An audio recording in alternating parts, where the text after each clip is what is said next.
அஸ்ஸலாமு அலைக்கும் வரஹ்மத்துல்லாஹி வபரகாத்துஹு.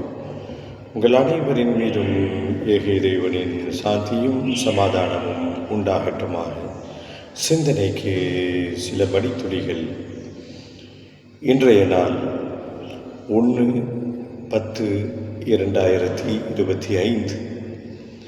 இந்த நாளை உடல் ஆரோக்கியத்துடன் இரவில் தூங்கி இறைவனை துதிபாடுவதற்காக நம்மீது கடமையாக்கப்பட்ட ஃபஜ்ர் தொழுகையை இனிதே நிறைவேற்றுவதற்காக மிகுந்த உற்சாகத்துடன் தூக்கத்திலே கலைந்து தூக்கத்திலிருந்து எழுந்திருத்து இறை நாமத்தை கூறி உது செய்துவிட்டு பள்ளிவாசலுக்குள் வந்து ஃபஜ்ர் தொழுகையை ஜமாத்துடன் நிறைவேற்றிவிட்டு இந்த காணொளியை பார்த்து கொண்டிருக்கக்கூடிய அன்பு உறவுகளே, சகோதர சகோதரிகளே, இன்றைய நாள் இனிய நாளாக மலர்வதற்கு வாழ்த்துக்கள்.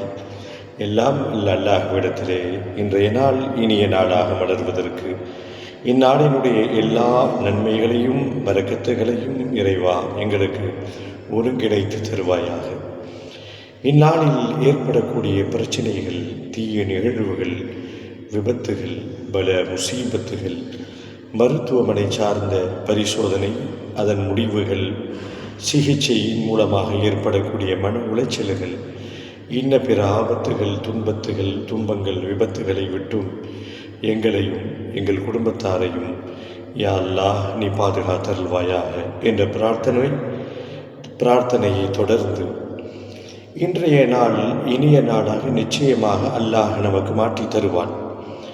இறைவன் எனக்கு உதவி புரிவான், என் இன்னல்களை நீக்குவான் என்ற நேர்மறையான சிந்தனையோடு இறை நம்பிக்கையாளர்கள் காலை அவர்கள் எழ வேண்டும். இன்றைய நாள் இனிய நாளாக மலரணும் அப்படின்னா முதல்ல உடல் ரீதியான சில மாற்றங்கள் நமக்கு தேவைப்படுகிறது.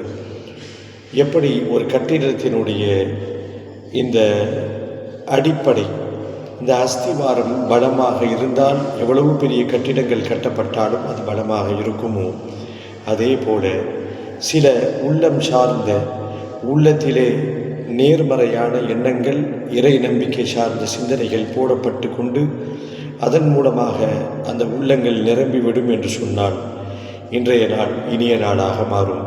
முதல்ல நாம் செய்கிற வேலை உடல் ரீதியான ஒரு மாற்றங்கள் நமக்கு தேவை. அது என்ன? தொடர்ந்து பயணிப்போம், பேசுவோம் இன்ஷா அல்லாஹ்.